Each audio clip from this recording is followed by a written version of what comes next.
if you are driving a giant tanker ship through the middle of the ocean and you see a whale spout ahead, you have two options. You can say, well, I'm going to divert course so that I don't accidentally strike this whale, or I can stay on my course and risk hitting the whale. Well, today, it's a lot cheaper as a captain of that ship.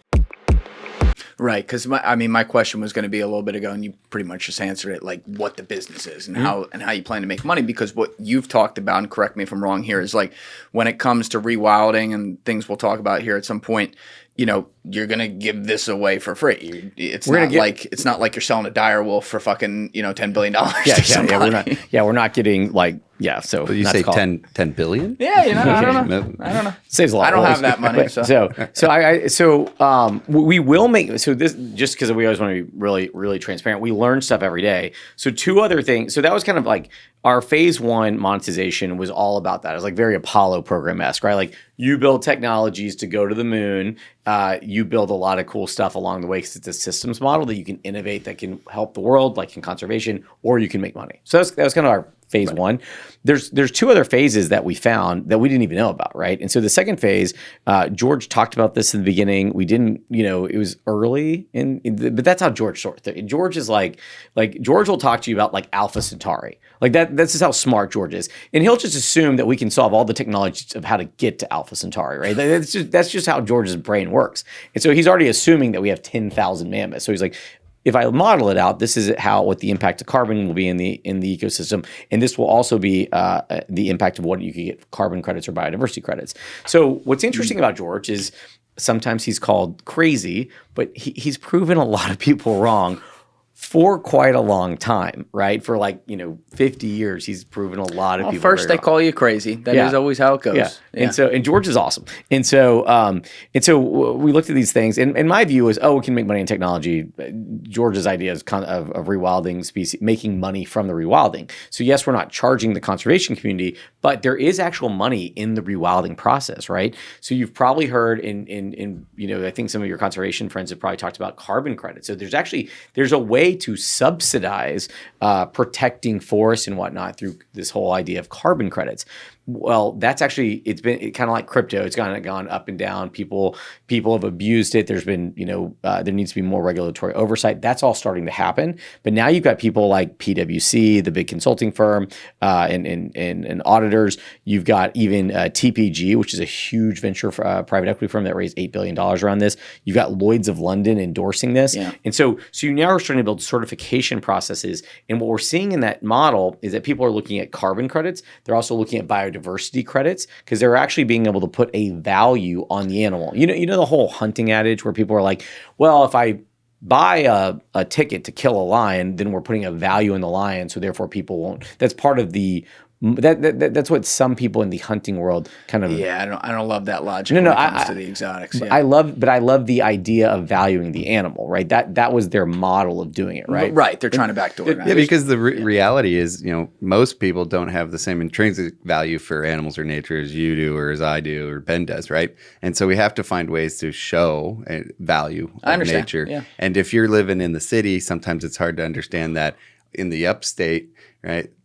The forest and the biodiversity up there is performing nature-based services that make humanity possible. Listen, we got a lot of biodiversity right here. I don't want to hear it. There's a lot of wolves running around fucking 57. Yeah. Right, but sometimes you're a little detached from nature and you forget that it impacts you.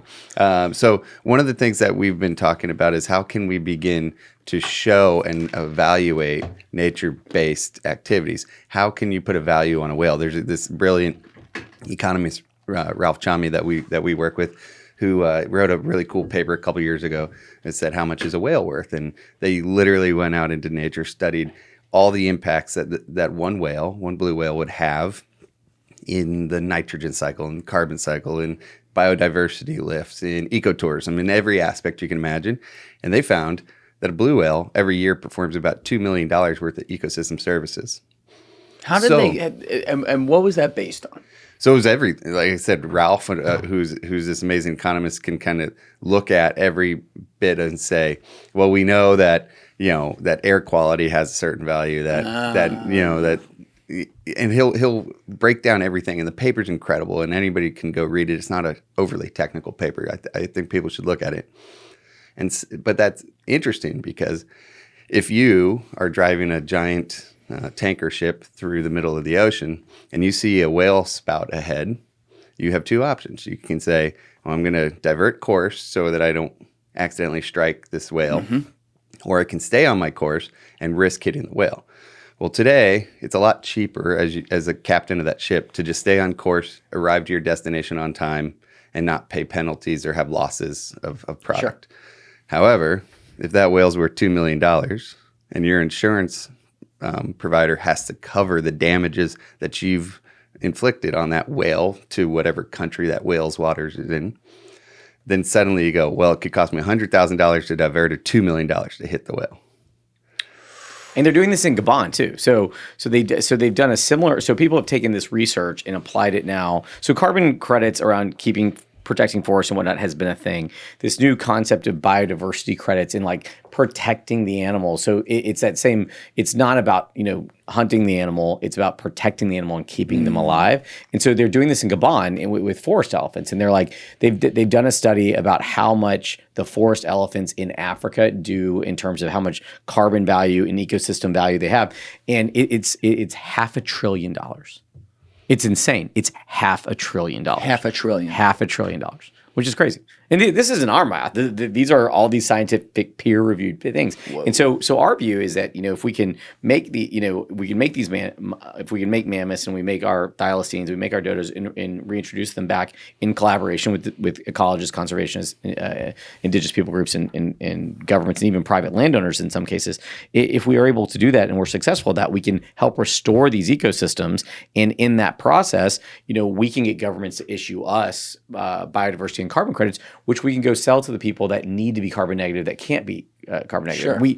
We as humanity still have live in some form of a extractive economy, right? And so like we take oil from the ground, we take rare earth minerals from the ground, we take lithium. We our electric cars are based on lithium. We get these every year we get a new one, right? And so these are the types of things that we've got to find those balances. And so there's now an entire economy that's being built around helping companies. While the Apples of the world and the Mitsubishis and the Exxons of the world try to become more green over time, they do have certain standards they can't meet, so they have to spend money on carbon offsets and investing. Because if you think about extractive industry, and this isn't to villainize anybody, these things are important to make the world go round. Yeah, we came to your podcast based on extractive. Yeah, 100%. Like, we couldn't have made it. But if you think about extractive industry, we all basically subsidize we buy their product, and then we also underwrite all of the things that happen in nature. That's right. Because as they cut down forest, we lose some of the Earth's lungs, and that impacts us and impacts health. Yes. And then we start all these things are us subsidizing them and then paying them on the other end. So what's interesting about carbon and biodiversity credits, and I understand it makes people uncomfortable to put a monetary value on nature, but that's a little over idealistic, because the real approach is we need to find ways that you can truly cost account for the impact of the work, and then that person or that entity is responsible for helping to float the repair and the restoration. I hate to say this line, but I used to say this before I did this. I worked on Wall Street, believe it or not. Yeah. But I used to have this line to people where I'd say, what are the two most important things to you in the world? Hey guys, if you haven't already subscribed, please hit that subscribe button. It's a huge, huge help. Thank you. And usually they'd say like family and health. Mm-hmm. And I'd say to them, money pays for both. It sucks to say that, but it is unfortunately the way the world works. So I understand like you say, look at it pragmatically. You have to. You have to start with that. And even like some of the stats you were talking about earlier where you're talking about getting attention on certain things, which relates to monetary currency as well. Like, that makes sense. Yeah, and our elephant conservation groups, like one, I have openly told you, I didn't know EHV was a thing, right?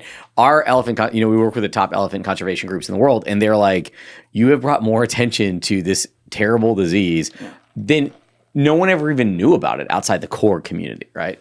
I'm very passionate about the poaching. I know all the stats on that. I followed that for years, done podcasts on that.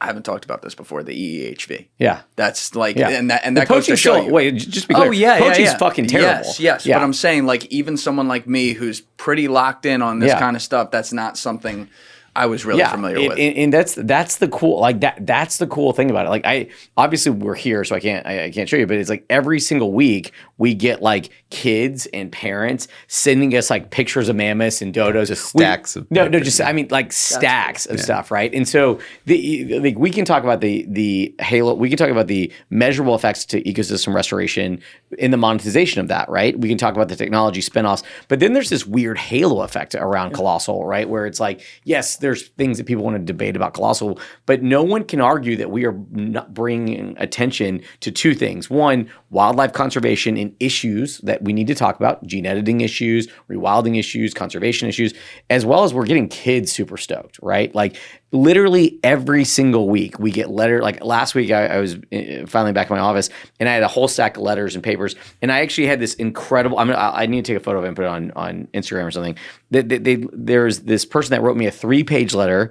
I feel terrible. I haven't read it yet, but a 3-page letter. You shouldn't admit that. No, I just want to be honest. But I want to be honest. It is on my desk. It is literally on my desk. A little long-winded, It's like buddy. some Sorry. fucking 6-year-old crying at home now. Yeah. No, but I am going to read it. And it's from Europe. And then this person made me this incredible, mammoth etching on wood, and it's just incredible. And talking about how they want to grow up and be a geneticist because of what Colossal's working on.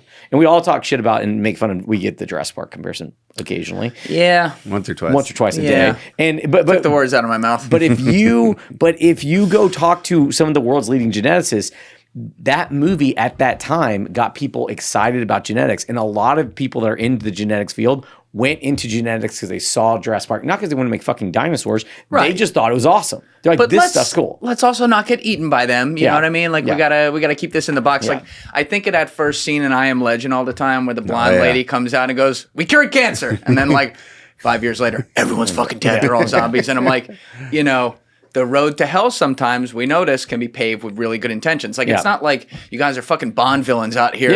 Fuck everyone. But the reason I Am Legend is fiction is because that lady came out and said I cured cancer, and then they just pretended like they could release this cure to the world, when in reality we live in a world of regulation, right? So the work that we do every day is regulated by so many agencies: EPA, USDA, U.S. Fish and Wildlife, Department of Interior.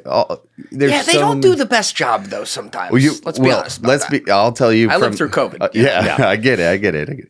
But from our side, it is, it's onerous to have to be able to be responsible to all these people. So there are a lot of steps, a lot of forethought that goes into these things. We work in a lab. That's where most of our stuff is happening right now. Well, but people think that's where all the stuff's happening. was a lab too. I'm just saying. Yeah. Well, I think that lab had some issues. Well, you said you took creatine this morning. That was also made in the lab. Yes, it was. Yeah, so lots of good stuff comes from a lab. Yes. No, and that's where we got to be careful in society and not throw the baby out with the bathwater with stuff, right? Like we can, there's this weird thing that's been happening that I feel like I'm always in the middle of having a show like this where you have like the pure establishment people versus the fuck everybody people, and it's based off of 1, 2, or 3 things that were just like an enormous clusterfuck that then everything else below that's related to that must 100%. Be bad, or like we're gonna trust the experts on everything. And I like to look at things on a case by case basis. 100%, and you can be doing really good things that also have negative implications, right? For sure. And you have to weigh all of that, right? And so those are the things that we have to do. Thank you guys for checking out this clip. If you haven't already subscribed, please subscribe and hit the like button on this video. It is a huge, huge help. And if you'd like to check out this clip's full podcast episode, that link is in the description below or right here. And finally, you can follow me on Instagram and X by using the links in my description below.